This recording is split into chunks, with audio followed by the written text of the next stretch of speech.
www.jamiamadiniyajadid.org. WhatsApp group number +92 333 424 9302. الحمدللہ رب العالمین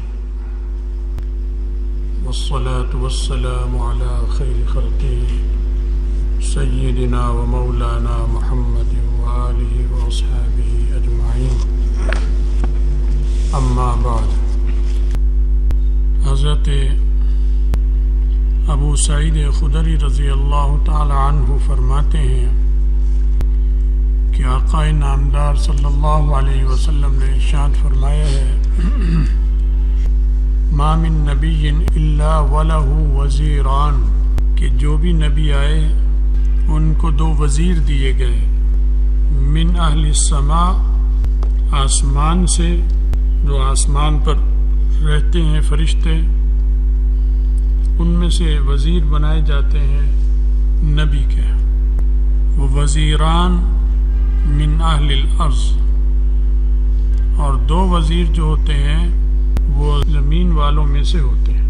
تو کل 4 وزیر ہو گئے، 2 آسمان سے اور 2 زمین سے. فاما وزیرائے من اہل السماء، بہرحال جو میرے 2 وزیر ہیں آسمان سے، فجبرائیل و میکائیل، وہ جبرائیل ہیں اور میکائیل ہیں علیہم السلام. یہ آسمان سے 2 ساتھی نبی علیہ السلام کو وزیر دیے گئے. وَأَمَّا وَزِيرَايَ مِنْ أَهْلِ الْأَرْضِ، اور زمین پہ سے جو وزیر مجھے 2 دیے گئے، فَأَبُو بَكْرُ وَعُمَرُ، فرمایا وہ ابو بکر اور عمر ہے رضی اللہ عنہما.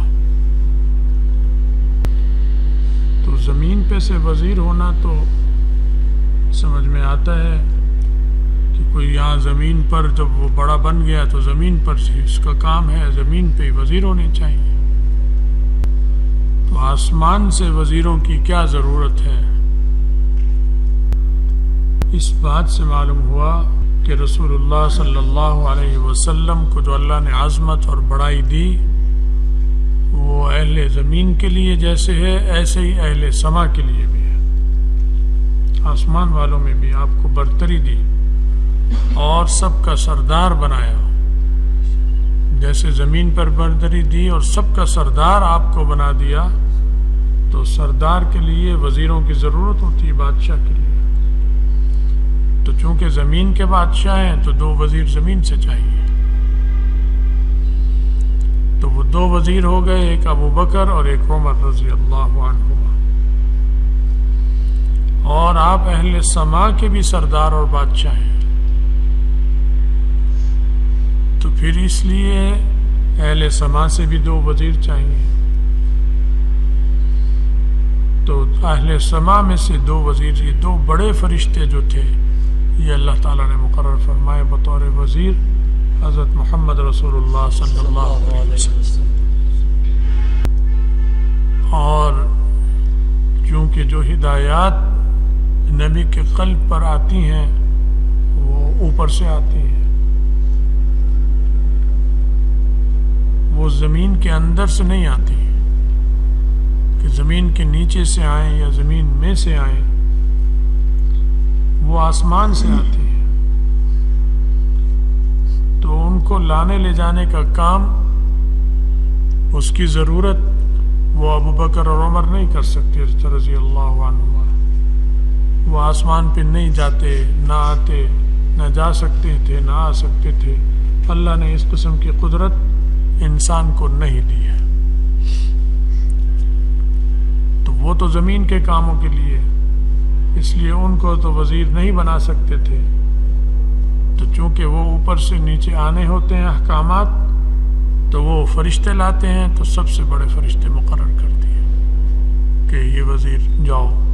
خود رسول اللہ صلی اللہ علیہ وسلم کو کسی مشورے کی ضرورت پڑے گی تو آپ ان سے مشورہ کریں گے، ان وزیروں سے.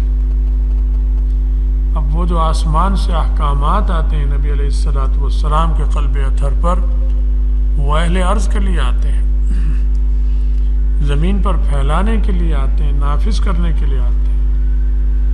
تو پھر زمین سے وزیر چاہیے. اہل ارض سے ان کا واسطہ ہو اور وہ زمین کے معاملات کو سنبھالیں، تو پھر ان کے لیے زمین سے 2 وزیر مقرر کیے گئے۔ تو آسمان سے چونکہ آ رہا ہے، دین آ رہا ہے، تو اس لیے وہاں کے لیے وہاں کے وزیر، اور زمین پر پھیل رہا ہے، اور رسول اللہ صلی اللہ علیہ وسلم کے ذریعے اور صحابہ کے ذریعے ان کی وساطت سے پھر آگے پھیلا، اور صحابہ میں سب کے سردار ابو بکر اور عمر ہیں رضی اللہ عنہ۔ فرشتوں میں سب کے سردار یہ 2 حضرات ہیں، اس لیے وہ 2 وزیر وہاں سے اور 2 وزیر یہاں سے اللہ تعالیٰ نے رسول اللہ صلی اللہ علیہ وسلم کو عطا فرمائے۔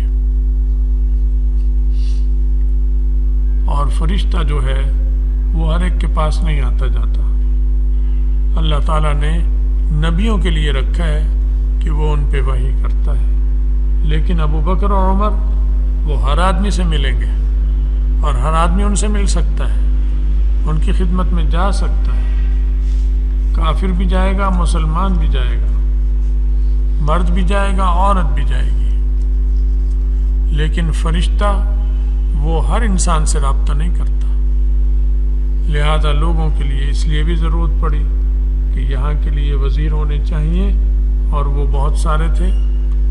حضرت عثمان بھی وزیر کی حیثیت سے تھے، حضرت علی کرم اللہ وجہہ اور صحابہ عشرہ مبشرہ آپ کے وزیر تھے، سارے مشیر تھے، لیکن سردار یہ ہے، سردار ان سب کے یہ 2 حضرات تھے، ابو بکر اور عمر رضی اللہ تعالی عنہما، اس لیے ان کا ذکر کیا، باقی ان کے بعد میں ہے۔ تو یہ بہت بڑی فضیلت ہے فرشتوں کی بھی، اور خود ان 2 حضرات کی بھی، شیخین کی بھی، جو اللہ نے عطا کی کہ اپنے رسول، سب سے بڑے رسول، سارے رسولوں کے رسول حضرت محمد رسول اللہ صلی اللہ علیہ وسلم کا وزیر اور مشیر بنایا۔